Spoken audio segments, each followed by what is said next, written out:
I'm drinking. And I'm stressed out. And you're here with us on A Teachers Who Talk Crime Podcast.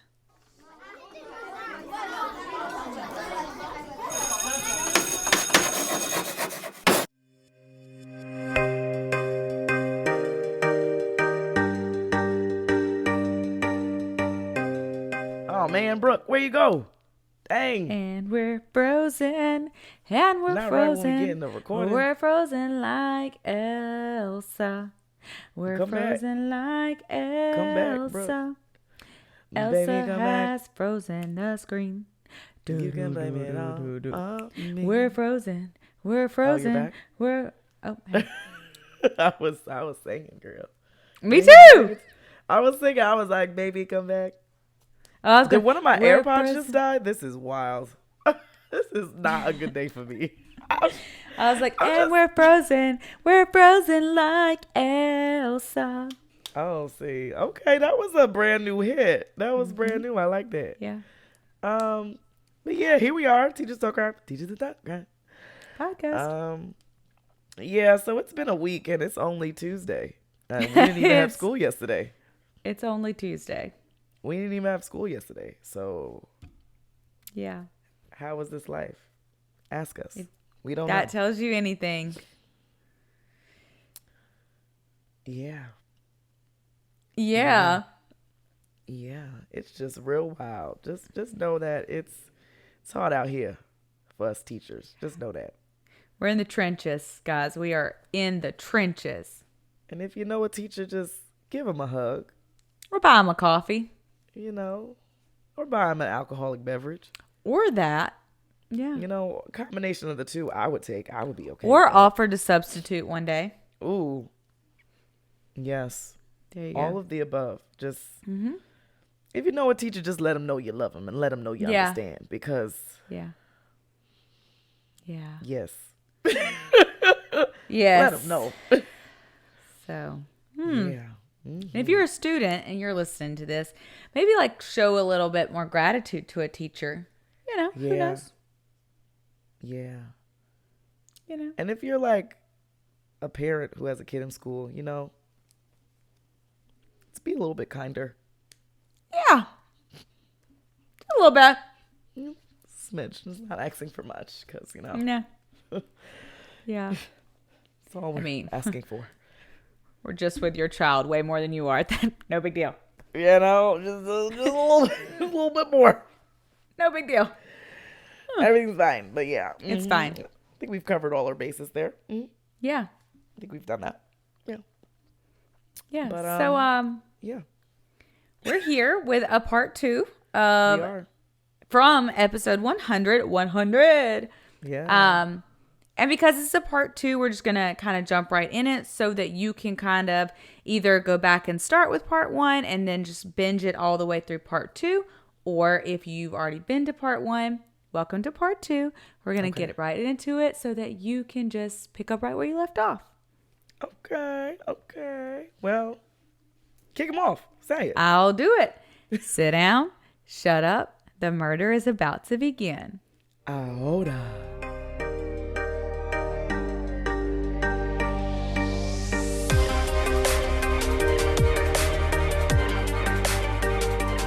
All right, everyone. Welcome back to the second and final part of the JonBenet Ramsey case. If you didn't listen to part 1, I highly suggest you just go on back and listen to the episode 100 before listening to this one because it's going to be like, what is he talking about? Yeah. I'm quickly going to do a recap of what I covered last time before jumping into today's episode, just so you guys have it fresh in your mind, ready to rock and roll.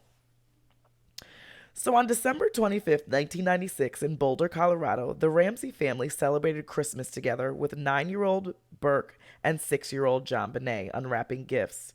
JonBenet received a bicycle and went for a short ride with her father, John.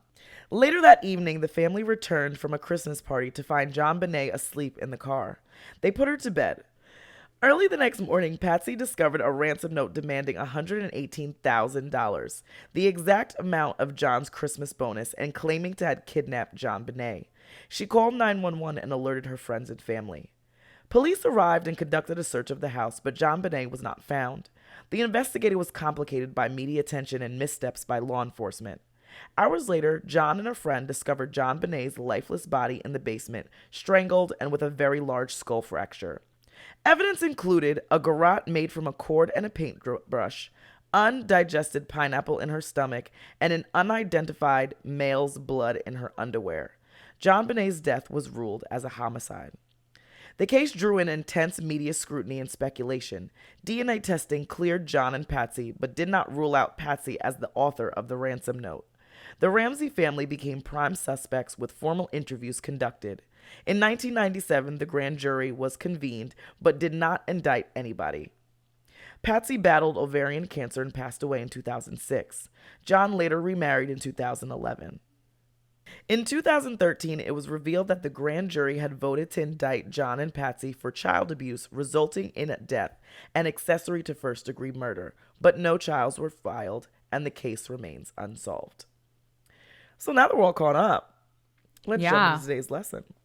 So remember, this episode is going to focus on all the suspects and theories associated with the case, as well as the most recent updates. So trigger warnings for this case are mentions of rape, sexual abuse, and pedophilia. So coming out the gate, I'm going to start with John and Patsy Ramsey. Yeah, the number one suspects. I stated in part 1 that they were suspects in their daughter's murder, but never gave an explanation as to why.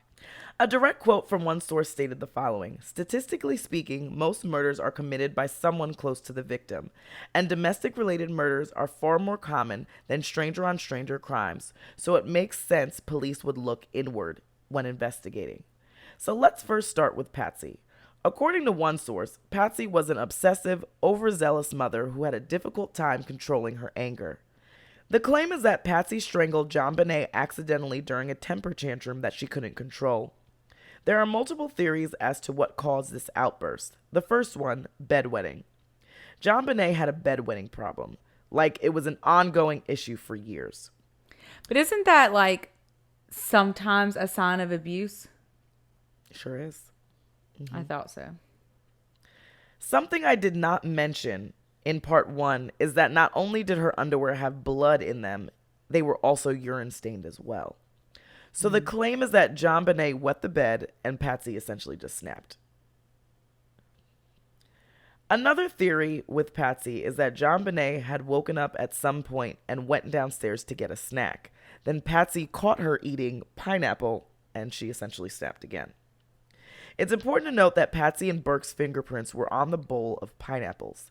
However, both John and Patsy claimed that they didn't give JonBenet pineapples that day. Patsy also had no history of abuse towards her children, so this theory didn't seem likely.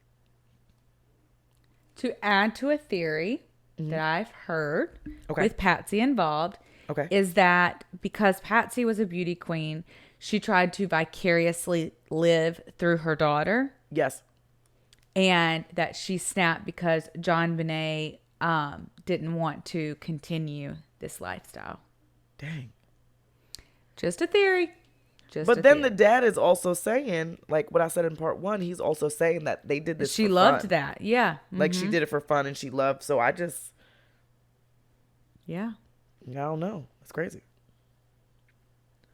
The theory swirling around about John states that he was sexually assaulting JonBenet and or Burke. The claims are that he killed her either because she, 1, interrupted him while he was sexually abusing her, or because she was witnessing him sexually abusing Burke. Remember, DNA was taken and it was found that it matched an unidentified male that was not the Ramseys.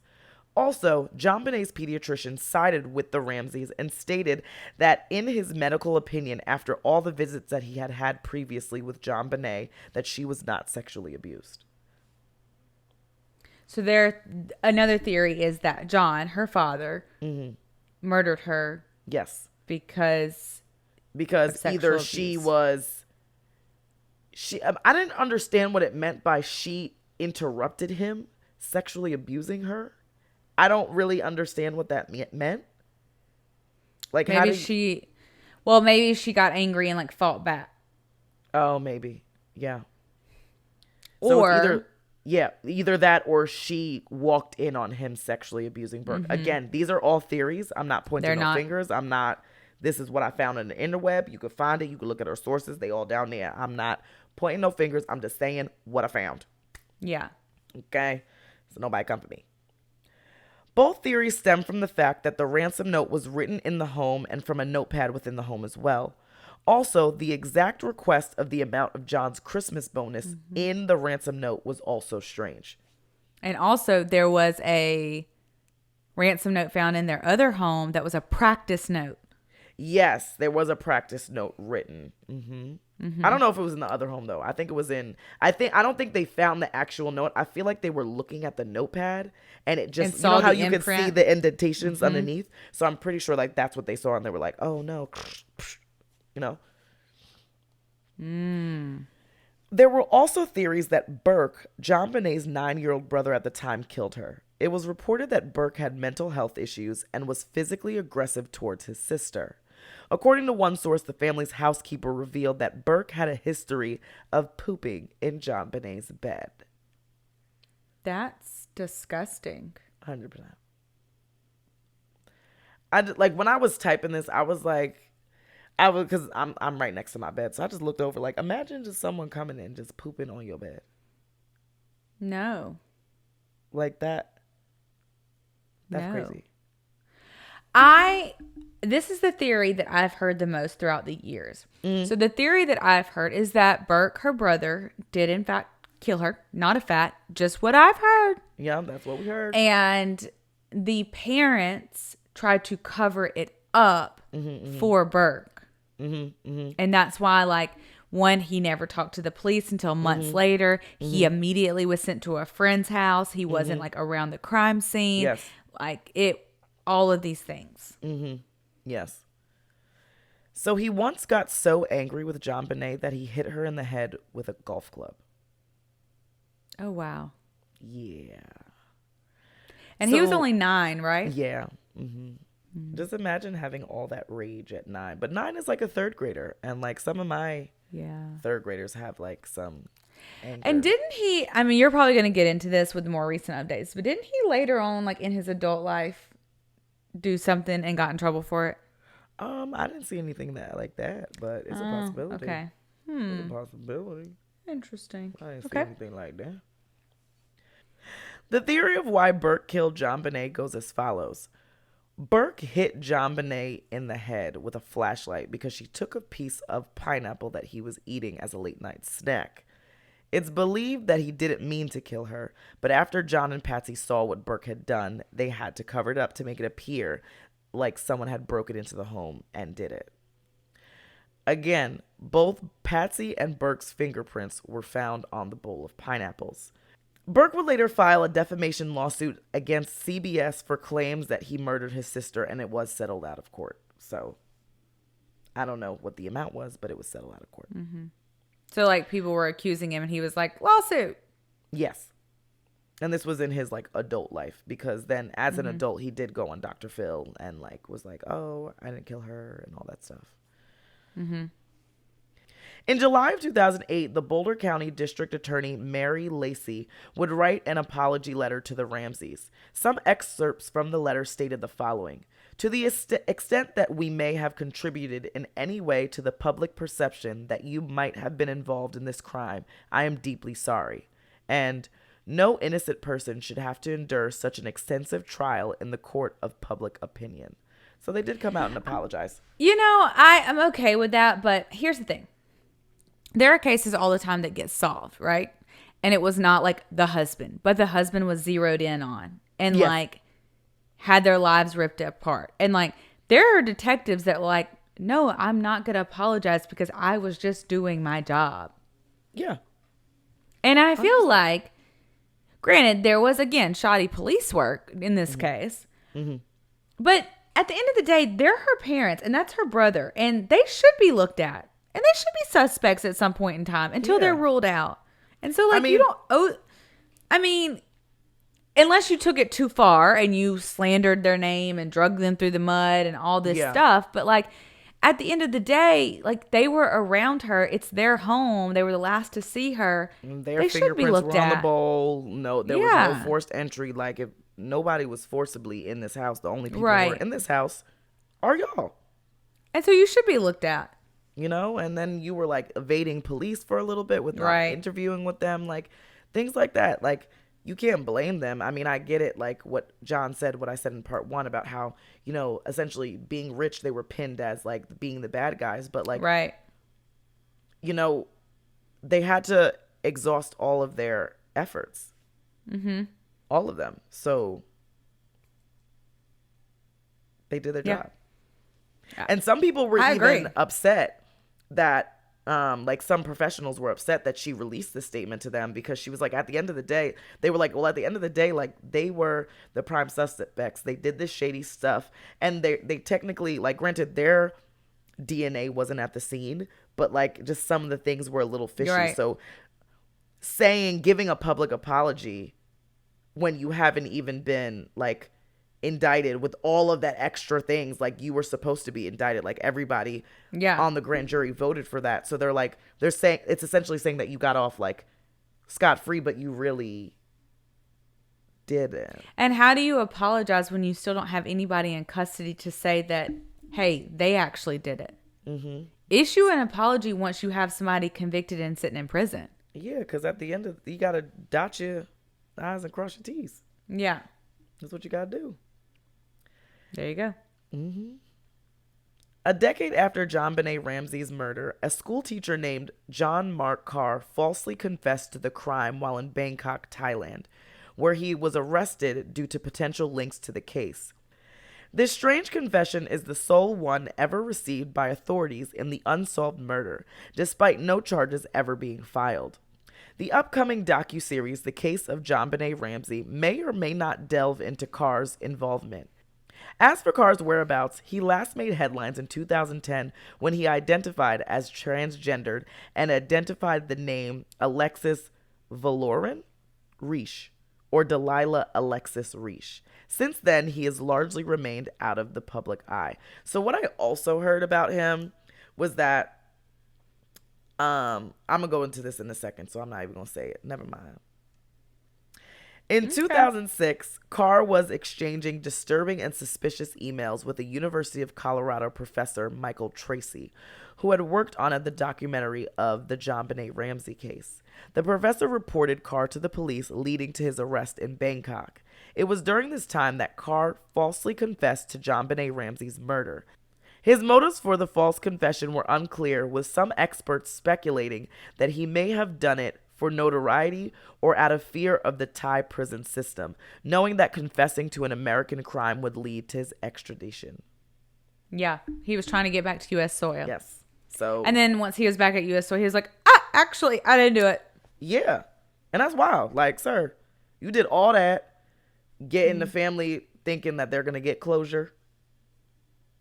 Does his age even like add up to like, because this was years later, right? Like Yes. that he falsely confessed to this, and like This was in, like, his age 2006. even like appropriate for who would have killed her? How old was he? I don't have his age in here. And don't come for me, y'all. I know y'all be like, oh, you don't have all the information. Look. Yeah, Just I like, just wonder like if it even makes sense, you know? yeah. I mean, I'll have to look into that. I'll circle the block. Another theory suggests that the killer may have been an acquaintance of the family who had a personal motive. The mention of $118,000 in the ransom note has led some to speculate that the murder could have been a jealous coworker of John Ramsey's, who knew the exact amount of his annual bonus. And that's what I was thinking too, because that is a very specific amount.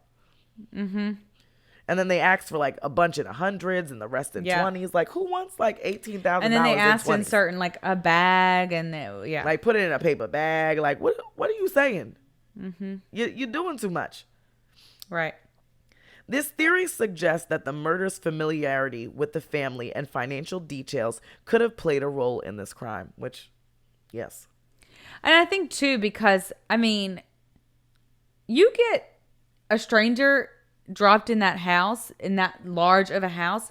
How do they know where all those rooms are? Like, how do they know where her room is? Yeah. How they know where you know what I mean? Like, how they know where that one specific broken window was? Yeah. That's very So, specific. but if it was somebody the family knew and John was like, oh my God, I broke my window last week, blah, blah, blah. And now. They're using that to their advantage. Exactly. Yeah. There's so many theories about there's so much. It's a lot. Another theory involves a Santa Claus impersonator named Billy McReynolds, who was present at the family's house in the days leading up to the murder. Supporters of this theory point to a Christmas card given by Billy to JonBenet that contained a cryptic message, which some interpret as a threat. Now, I looked for this message. To me, it seems harmless. But okay. Again, people were probably reaching. So the message stated the following: you will receive a very special gift after Christmas. But he's playing Santa Claus. And What? It's Christmas. Yeah. So, I was just like, y'all, in my personal opinion, y'all reaching. Y'all are reaching. So, a very special gift after Christmas. So I guess they were like, well, why not on Christmas? But, what he was going to give her the gift of death? You know what I mean? That just doesn't sit right with me. It just doesn't make sense. I don't know if I like that. I don't know. I wouldn't read that message and think that was a threat. Neither would I, but I understand that they were also reaching because they had nobody. They were we got to get everybody, So he had been hired by Patsy to play Santa Claus at their 1995 and their 1996 Christmas parties. At both of these parties, JonBenet had given him a vial of gold glitter. Billy was quoted stating the following after JonBenet's death: "The stardust was all I took with me for good luck when I had open heart surgery last summer. Her murder was harder on me than my operation. She had made a profound change in me. I felt very close to that little girl. I don't really have other children I have this special relationship with, not even my own children or my own grandchildren. When I die, I'm going to be cremated. I asked for my wife to mix the stardust JonBenet gave me with my ashes. We're going to go up behind the cabin here and have it blow away in the wind." Now, that's a little weird.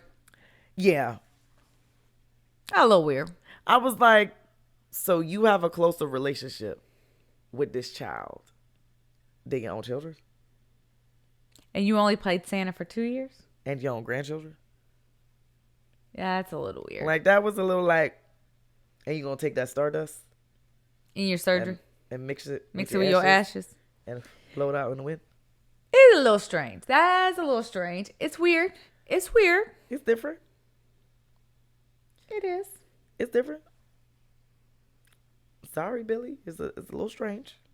A little strange. Yeah. Furthermore, the fact that Mr. McReynolds' daughter went missing on the same date 22 years prior to the murder adds an eerie twist to this theory, fueling speculation about his involvement with the crime. So his daughter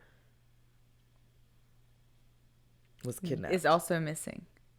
I don't know. I didn't see anything about if she was found or if she's still missing, but she went missing 22 years prior to JonBenet's murder on the exact date. So she was kidnapped before JonBenet died. Yes. 22 years before. So that's a little. It's a little weird. It's a little suspicious. 100%. It's a little weird. Yeah. It's a little weird, and you want to. Okay. All right. Billy and his wife Janet were questioned less than 6 weeks after JonBenet's death.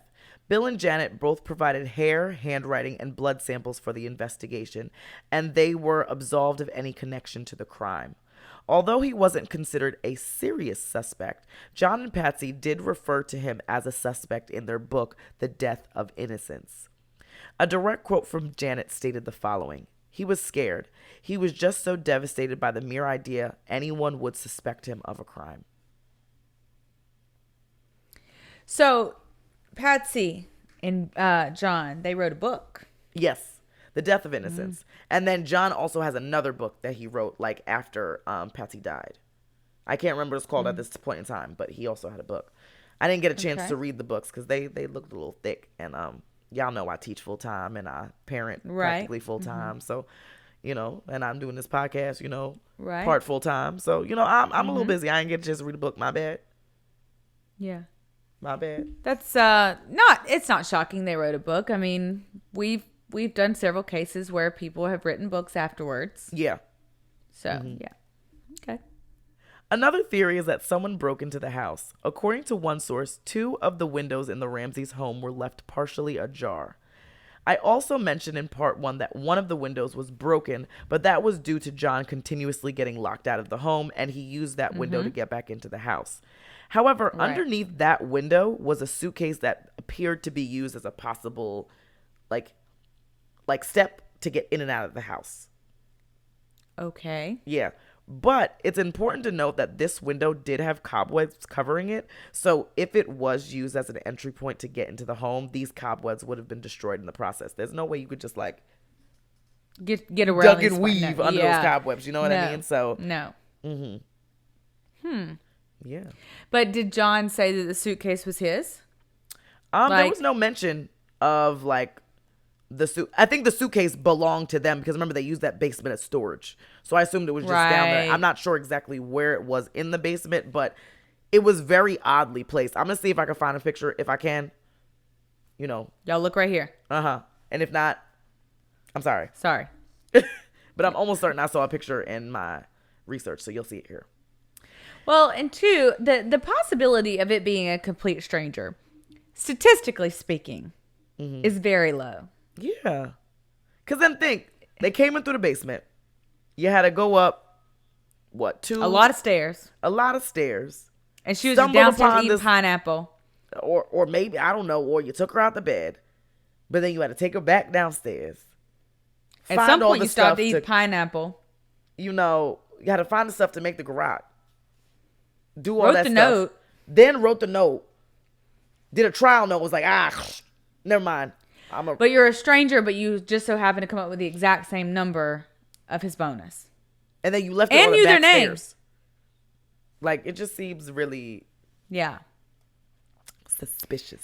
I don't buy the stranger theory. I just don't. Because they wouldn't know that exact number. Yeah. I don't buy the stranger And they theory. wouldn't know them. I mean, they were rich, so I imagine that, they were, people knew them around town. But if you don't work for him, you're not going to know. No. Yeah. That amount that he made. You're not. In the months prior to JonBenet's murder, there were over 100 burglaries in the neighborhood around the home. Also, there were about 40 sex offenders that lived within a 2-mile radius of the Ramsey home. Gary Oliva was one of them and lived about 10 blocks from the Ramseys. Now, one source said 10 blocks. The other one said 10 houses down. I don't know which one it was.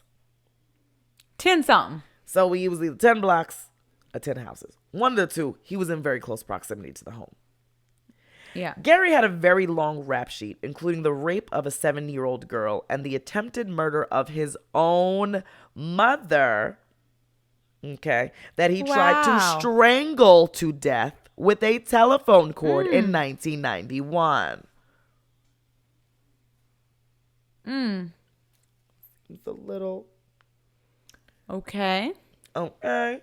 Okay.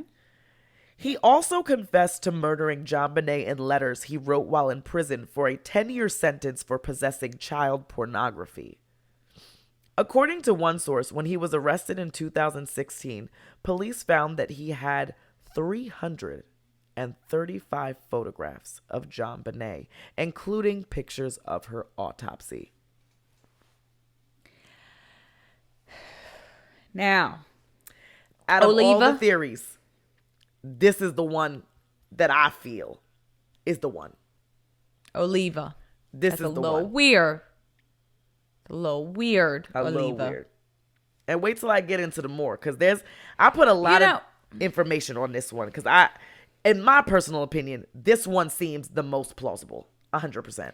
I can't explain the ransom. I can't figure out that part, but everything else that I'm about to go into, Yeah, that's a little strange. You have experience with strangulation. JonBenet was about at the same age as the other girl. And I don't know. I just can never understand why people will falsely confess to anything. I really can. I feel like there's a little truth behind every confession. Yeah, because, like, what do you want street cred for this for? I'm just confused. You're not on the street. Like, you behind bars. Yeah. I don't know. Gary's high school classmate, Michael Vale, received a call from Gary late at night on December 26, 1996. According to Michael, he was sobbing and told him the following: "I hurt a little girl." That's weird. When Michael pressed him for more information, the only other information that Gary told him was that he was in the Boulder, Colorado area. But Mike, why? You never reported this? I'm gonna get into that. The next day, Michael saw the headline on a local newspaper that a 6-year-old girl was killed in the Boulder, Colorado area, and he immediately contacted the police. Oh, well, good for you, Michael. Michael states the following: "I immediately called the Boulder Police Department and told them what I knew about Gary and what he had told me just days earlier. They didn't get back to me. 3 months later, I called the police again to find out what was going on in the investigation of Gary, but instead I was sent to a police answering machine set up for tips about the JonBenet Ramsey case. I left a message on the recorded line, and again, I never heard back from investigators." Sounds like another ball was dropped. And I believe that it was disregarded because they were so hyper-focused on John and Patsy. But here's the thing. And, okay, hold on. I will say those tip lines, this case probably received like thousands of tips. Absolutely. That's a lot of resources to put forward when you already believe it's a certain type of person. And they believed it was John and Patsy, right? Yeah. But being true crime people, we've heard cases where detectives have been so committed, they go and do every single tip down to the last one. And this seemed like one they could do it because, I mean, they kept pushing at John and Patsy. I mean, granted, she wasn't completely, what's the word I'm looking for? She wasn't completely, like, cut off the list for possibly writing the ransom note. But, like, there are other options out there. Mm-hmm. And this one, to me, seems pretty legit. And I'm not even, like, in the thick of it. And, you know, he's on the sex offender registry. Like, you can run his name through a system. Bebop boop in the computer. Yep. Bebop boop bop bop. All that. Since the Boulder police weren't really doing anything with this information, Michael took it upon himself to continue communicating with Gary in hopes that he would fully confess to being involved in JonBenet's murder. Michael stated the following: "I've continued this for decades now, even with him being in prison. But he has only just admitted to killing her. He believes he will go to hell if he doesn't admit to it. I now have sent these letters to the Boulder police in hopes that it will get Gary to provide them with firm proof and to name who else may have been involved in JonBenet's death. I hope it helps bring justice for JonBenet and peace for her family. Now they have this, a written confession. The police need to charge him with her murder. The thought that he could be released on probation next year chills me to the bone because he should never be allowed out. He is a danger to society. The day he walks free is the day I will be terrified for every child and family." So he confessed in a letter to this guy, this Michael guy, right? Yes.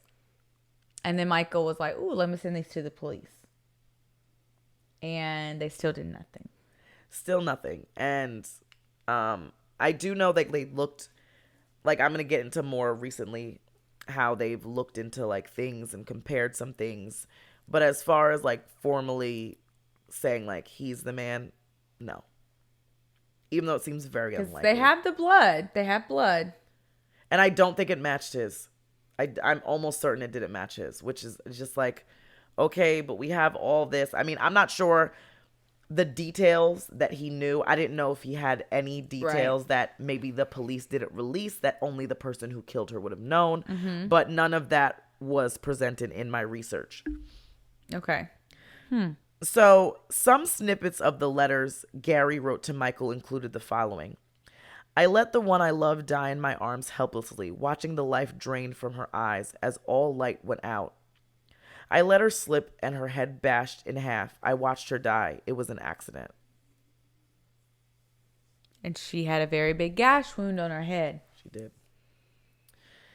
In a CBS 48 Hours Investigates program in October of 2002, retired Colorado Springs homicide detective Lou Smith stated that Gary was a suspect in JonBenét's murder.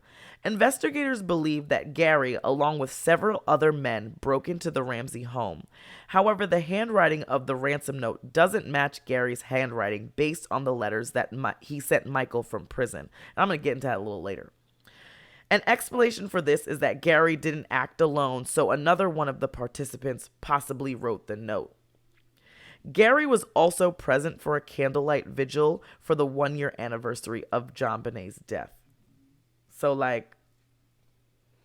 But, like, you're a sex offender. Why are you at a child's candlelight that you didn't know?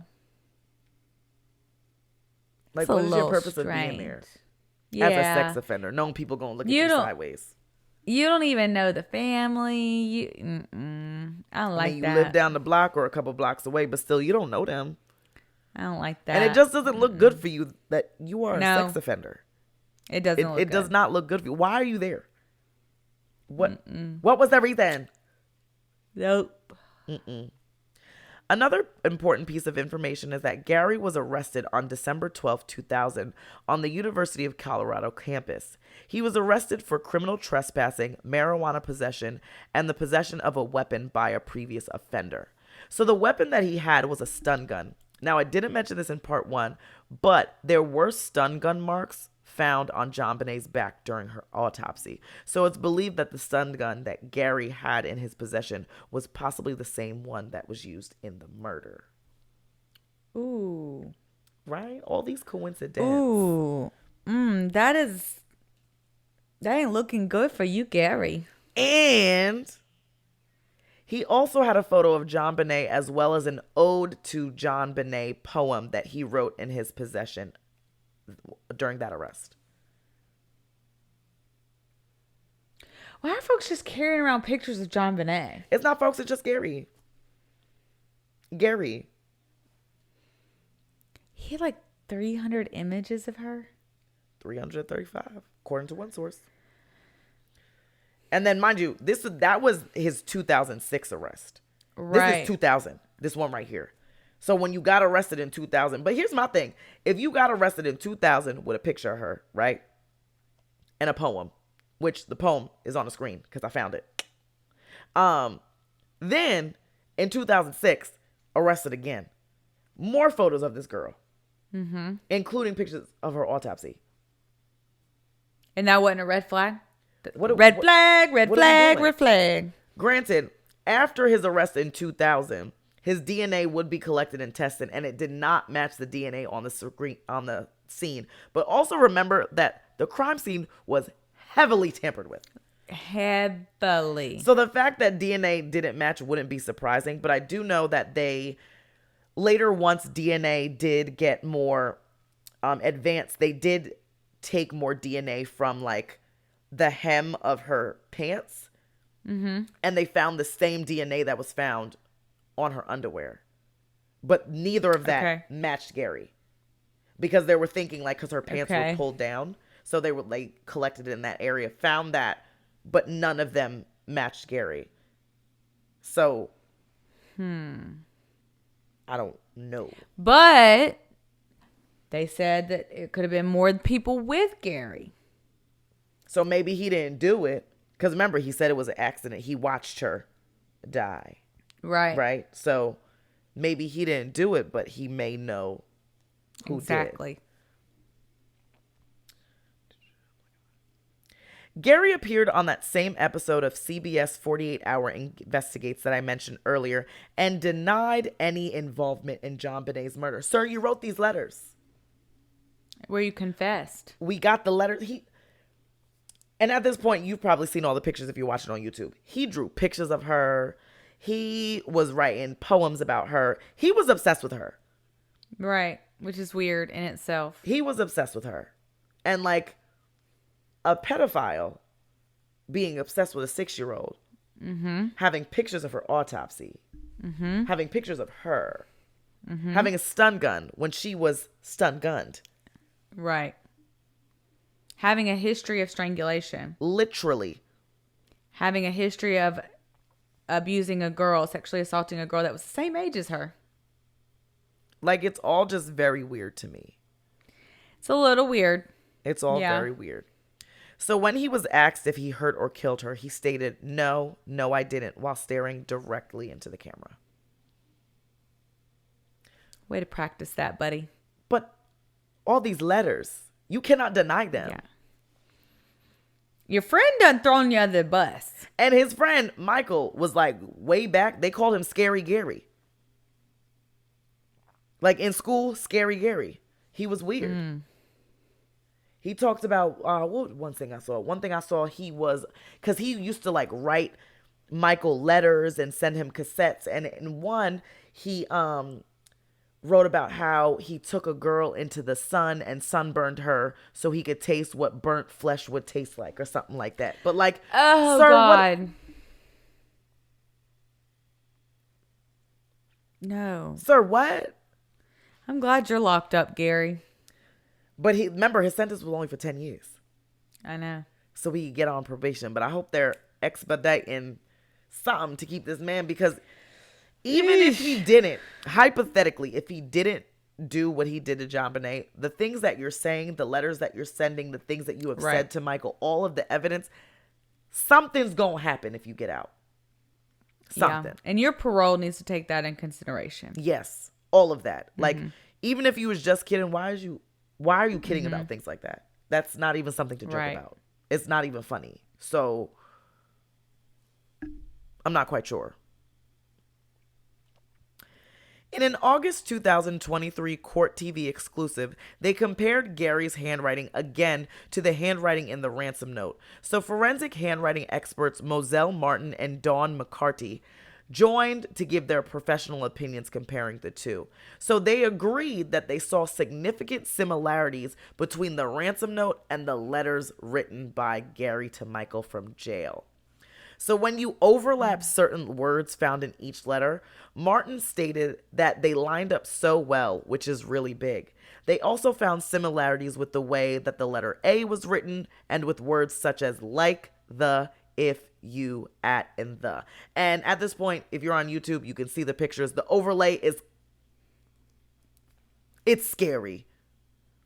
It's scary how like matchy it is. Does handwriting hold up in a court of law though? I think so. I don't think it could be the sole thing. Right. But it I could just didn't know definitely help if the it was case. like junk science, you know? I mean, handwriting is handwriting. Right. Like, I have different handwriting. Even when I try but and like they call my teeth handwriting. marks now. Like they call like bite marks and teeth marks. They call that junk science. I'm sorry. That's my teeth. I I'm don't think with anyone's you. teeth are really like, it's kind of like a fingerprint, like my teeth. Yeah, I like- just I don't know. That's interesting. I wonder. Yeah, if you know, leave a pencil in the comments. Yeah. Is handwriting junk science or is it real? Can it hold up in a court of law? I think it could. I don't think it could be the end all be all, like your handwriting match. Right. But I definitely think it could aid to an investigation. 100%. Yeah. I'm sure. As far as recent updates to the case, police are revisiting the murder case and are considering new persons of interest. However, they have not made any arrests yet. A police source mentioned that there are several individuals under consideration and they are exploring whether any of them could hold the key to solving the case. It's emphasized that this investigation is a long process, not a quick resolution, and time will determine if they obtain the answers they seek to bring JonBenet's killer to justice. John Ramsey remains hopeful that new law enforcement leadership handling her case will finally identify JonBenet's killer. Despite being critical of the Boulder police in the past, he acknowledges that the new police leadership inherited a challenging situation and expressed optimism that they will fulfill their promise to seek outside assistance in solving the case. The Boulder Police Department had previously faced scrutiny, resulting in the demotion of one of the original lead investigators. The department announced its collaboration with the Colorado Cold Case Review Team for help on JonBenet's case. While John has not heard from the Cold Case Unit, he continues to hold out hope that the joint efforts of these investigative teams will eventually provide answers and closure to his family. So I think that like I think the family obviously deserves answers, Yes. and I think the world kind of deserves answers too. Like this is like it's a big case. We grew up with this case. I really hope they get answers. I mean, one, because I'm just curious, but I hope it's the right one. Yeah. Like I hope they just don't like convict somebody just to like finally get a conviction and be like, okay, done. Like, and I think that's why they emphasize that they have a long road. Like, it's not going to be a quick turnaround. Like, they're really going to take their time. They're really going to look into all the possibilities of who could possibly do this and investigate it the right way to ensure that they get the right person. Yeah. But those are all the theories that I got. I know you got one. I do have one theory, y'all. Okay, this is really far-fetched. You're going to have to stay with me. So, thank TikTok for this theory. So I have seen the conspiracy that JonBenet Ramsey is not actually dead and that she was cloned and she is now who Katy Perry is. So JonBenet is Katy Perry. So they cloned her? Yes. So who did they find in that basement? Her clone? Don't know. Like, and like there was like some weird I will have to put it on our story of the conspiracy, but like I'll add it to our story on Instagram. I'm not gonna put it here on the screen because it's from TikTok and I don't want people on YouTube to get mad that we promote TikTok. But I've heard the conspiracy that Katy Perry is JonBenet. And they've done some side-by-side pictures. Yes, and there's some similarities between the two. But I just have a bunch of follow-up questions. Like, okay, if let's say hypothetically this is true. Who was in the basement? I don't know. Who killed her? Because again, the person that was in the basement, if it's not JonBenet, who was it? And again, who killed her? Right. But, Katy Perry, she been glitching on stage. She her eye glitches. Ooh. I mean, it's like she really could be a clone. She could. I mean, they saying Britney Spears a clone too. So yeah. But her stuff be kind of crazy. Oh, psycho. She's not well. Oh, she's sweet, but she's psycho. Child, you saw that video she did with the knives recently, and they called the cops on her for a welfare check, and she was like, "Guys, they're fake knives. How are we supposed to know, Britney? You ain't tell us." And Britney, you a little crazy. Yeah. Are you okay, girl? Blink twice if you need help. But yeah, that is the conclusion of the JonBenet Ramsey case. If there are any other theories that I missed, there were some like outlandish ones that I didn't throw in here. I just focused on the main ones that everybody, pretty much had their sights wrapped on. So based on those, like, who y'all think did it?